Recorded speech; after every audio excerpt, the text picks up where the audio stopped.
Hi, I'm Bart Hanson. I'm the owner and operator of CrushLivePoker.com. The following hand comes from our call-in show that we record at 4:45 p.m. Pacific Time every Monday. If you want to call in your hand, check out the phone number in the description. So you got a hand from 251K cap, right? We do. Yeah, 251K cap. We're a bit over the cap, been playing for a bit. So Okay. me and the main villain are deep. Okay. There's a shorty involved, but he doesn't figure in too much. Yep. So short, relatively short guy, about 300 effective, old man, limps under the gun. Okay. Villain 2, over limps, under the gun +1, something like that. Also early position. Okay. The cutoff ISO raises to 35. Okay. And I call on the button with Queen 10 of hearts. And then what do the limpers do? And then the limpers both call. Okay. Blind So fold, so we go 4 ways to the flop. two limps, cutoff makes it 35. You're on the button with Queen 10 of hearts, limpers call. So, we've done these things with all this pre-flop stuff. And pre-flop is like somewhat nuanced, you know what I mean? So there's a couple things to be said about this in theory. But I have seen some spewy regs, even from the last couple sessions of 5-5 that I've played. Supposedly, Oh, yeah. When two guys limp in, that reg shouldn't be isolating them. They should actually be somewhat stronger than just obviously a straight open or open and over a limp. Queen 10 suited is definitely a playable hand, but it's the worst suited Broadway. And I don't have a problem with some flat ranges here, and this would probably roll into them. Like, I would probably flat with suited connectors here and some of your worst suited connectors. You do have the buttons, so you're not going to get squeezed, so I don't have a big problem with that. Now, if this guy opens cutoff and you're on button, I would probably do a fair amount of 3-betting. Or if it's like, some of the shit that I see at the bike yesterday, like hijack open limps, or cutoff open limps. It's like, gee, okay, cutoff open limps. Just, through this. Yeah, well, cut off open limps, button makes it 25, and I'm in the small blind with 8-9 suited. Yeah, of course I'm going to 3-bet the button if I know that he thinks what's going on, but this is different. So you make the call with Queen 10 of hearts, and we go 4 ways, right? Right. Yeah. There's also that live poker dynamic of the two players who limped up front are weaker. So even though I have less equity in the total pot, I do kind of like them coming in behind me as opposed to if I 3-bet, I drive them out, and now I'm playing with the pro, which is a profitable spot, but potentially not as profitable as having them come in behind me. Right. Anyway, so we get quite a good flop for Queen 10 of hearts. We get ace, jack, 5. The 5 and the jack are hearts. The ace is black, which is going to be important. So you have a Broadway straight draw to a king and a flush draw. You have a combo draw, but the ace is not a heart, so you don't have the nut flush draw, and obviously... I do not have the nut flush draw. The second nut flush draw with Queen 10 on ace, jack, 5. Ace of spades, jack of hearts, 5 of hearts. Okay. Yes. So the two limpers check. Yep. Got off checks. By the way, are the limpers somewhat deep too, or are they? So limper number 1 is shallow. Okay. He's got about 215, I think, on the flop. Limper 2, who's going to be the main villain, has 1700, or 1700 is the effective stack between the two of us. And the reason why I asked that is because, so what's the action here on the flop? So the ISO checks all the way through to me, so the cutoff checks, and I decide to bet 80 into 140. Okay, so hold on one second. A lot of equity. This is what I was gonna say is that this becomes, so if it gets checked to you, you've got so much equity. But what I would say is that you do have to be keenly aware of some of the stacks in your hand. I mean, I would like to bet this hand the deeper the limpers are, to be honest with you, because you just have so much equity. And obviously you're going to be flipping against a check jam range, but just keep that in mind. You know, that's one of the things you have to be keenly aware of the stack sizes. So you bet 80, and then what happens? So the preflop raiser checks, you bet 80. Exactly. Limper 1 calls. Okay. Limper 2 check raises to 215. To 215, and he's the guy that's deep with you. He's the limper with whom I am deep. Yep. Okay. Razor folds. It's back to me. Razor folds. Okay, it's back to you. Yeah, the initial razor. Yeah, right. Yeah. I mean, usually when somebody check raises here, I feel like they're not going to fold to a 3-bet, and then I would be. I mean, one of the things I'd be very cautious of is the possibility of this guy might having ace x of hearts here too. But obviously, I'm going to continue. Right. Exactly. So again, for those reasons, I don't think there's much fold equity. It's sort of a weird spot. I would certainly not want to just shovel in unlimited blinds here with this hand. Right. So I just had to call. Mm-hmm. Now the second limper, the first limper, that is to say, the guy who started this thing, calls all in for less. Okay, so he's all in. Okay. Right. And then we have a very small side pot, like $20 or something, because he just had slightly less than the raise. So ace of spades, jack of hearts, five of hearts. The pre-flop raiser checks. You bet 80.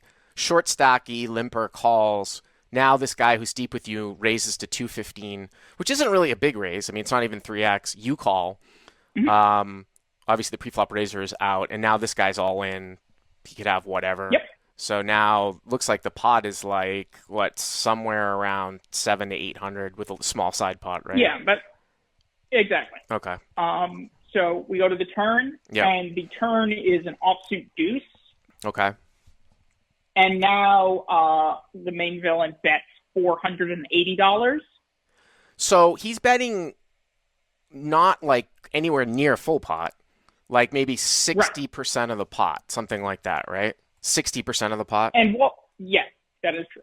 Now, here's what I would take from this bet here, Jesse, is that I feel like when the guy is all in, when there's a guy all in, okay, now the short stack is all in, the fact that this guy has bet again after check raising at you on the side really tends to lend me to think that he does not have ace x of hearts here. Like, I don't think that he would just continue to drive like ace 7 of hearts here for such a huge bet, because that would sort of be like a semi-bluff, I feel like. And that's actually good for you, right? You don't want him to have the nut flush draw. So, I mean, you still have 12 outs. Now, I would assume that this guy doesn't have aces and jacks. So, obviously, he could have pocket fives. I'm talking about because of the pre-flop stuff. And he could have ace jack. But, I mean, you've got stack depth. You're going to be getting almost 3-1. And you've got, like 12 outs? You've got like 12 outs. I mean, you're almost getting the immediate price right now. The other thing that I would look at, too, is that the 5 is a heart out there. So, I mean, obviously, it could be that, you know, if the ace of hearts comes and the guy, like, drives again in the end, you've got a really tough decision to make, right? Because, I mean, the board pairs up and down there. Or if the deuce comes and he bets huge. But I would definitely still call here, for sure. Now, I did not call, and here is my reasoning for not calling. I do not think that he has ace jack. Okay. He had a pretty wide ISO raise range. Okay. So I really think his range for taking this line is pocket five and ace x of hearts. You think that he still has ace x of hearts though when he makes this bet? People go insane with top pair and a flush draw. I have seen them just pile unlimited amounts of money in.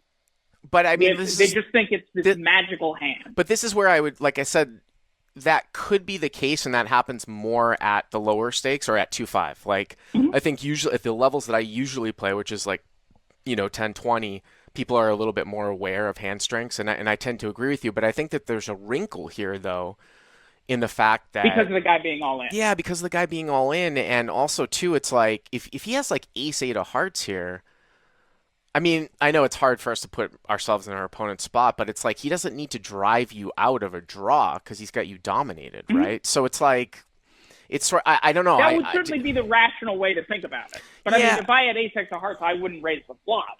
No, why?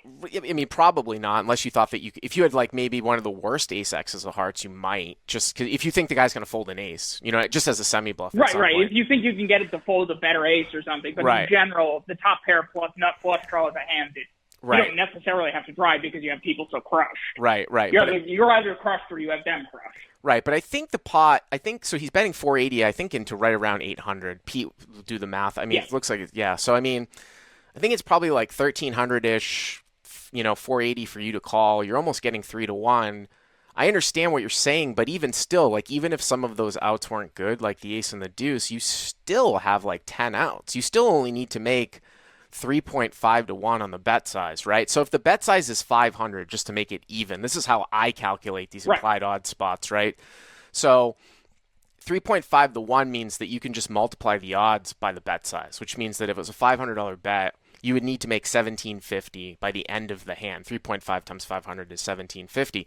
Well, he's betting 480 into like 800. You're already making 1300 right now, right? Because you're calling 480 to win 1300. So you would only need to make another 400 on the river. And remember, when you call, the pot's going to be like 1800. You do have a hidden disguised king. I understand that your hand does look like a heart draw, but I still think that people think that it's really, really difficult for them to get away from big hands. I think where you and I disagree is how often that your draw is dominated by ace-x of hearts here. Right, because if you were to say he had, just to make the math simple, if he has an equal number of sets, pocket fives, and ace-x's of hearts, I have something like 15% equity. That's true, but because I have 6% equity versus 30% equity average of 2. But let me ask you this question, though. I mean, and this is a very, very extreme situation. Let's say that, like, you call, right, and the river's a heart, a non-board pairing heart, right? And he jams the river. Like, I think that you could actually make a good case where now you're like, well, he's not doing this with a set. Where now you fold. Yeah. So the position factor here is very important too, Yeah, I mean, that's certainly true. But if that range analysis is correct, that we had, say, 15% equity, equal combinations, then it's not a profitable call even without implied odds. Well, because we don't have 15, because we don't have the equity we're not getting pot odds to justify a call at that rate. Yeah, but if I'm giving him 10, if I'm just giving you 10 outs, right? Like if he has a set, right? That's like 20% equity. So I mean, and you need 4 to 1 at like 15% equity. That's the equivalent to like 5.5. I think that's what 5.5 to 1, right? Yeah, 5.5 to 1. Yeah. Yeah. So you'd need to make 4.5 times the bet size instead of, 5.5 times 500. You need to make like 2,700. So yeah, I mean, I guess I can sort of see where you're saying. Right, the implied odds on like circumstance in which you're not dominated, the draw comes in. Yeah, like I said, I think where you and I differ is the amount of ace-x of hearts. So you folded. So tell us what happened. So I folded, and it's interesting because I actually think this possibly supports your thesis. He shows down ace-deuce of hearts. Ace-deuce of hearts. Well, okay, so he turned aces up. So he made aces up. Yeah, which is sort of why he drove the hand, right, on the turn, I guess. Presumably. Yeah. So, I mean, I had seen him do some, like, wacky things earlier in terms of very aggressive moves. So, who knows? Then the other guy had king-6 of hearts. Wow, you had 3 flush draws. I'm assuming the heart didn't come at the end. The heart did not come in. Yeah. No, that's interesting. I mean, yeah, that's one combination that he could certainly have. I mean, I guess I don't hate his play that much. The only thing is that it's a little bit interesting with the little short stack calling in between, and I don't know how often you like what's your bet fold range on the flop after flatting from that configuration. Is like if you have ace 9 suited, are you like bet folding there if you called with a suited ace? Right. So I don't particularly like his turn bet sizing. Mm-hmm. I don't think that because he has the board sort of so locked down. Yeah, I wouldn't have bet that much. He wants to invite me to call him with the hand exactly like I have because I'm basically drawn dead. Right. No, that's definitely interesting. Jesse, thanks for the call. Appreciate it. Hey guys, if you like what you've seen here, please click on the subscribe button and you'll get notified every time we put up a new video. And if you want to check out crushlivepoker.com for the first month free, use the code YTA200. Click on the link right there.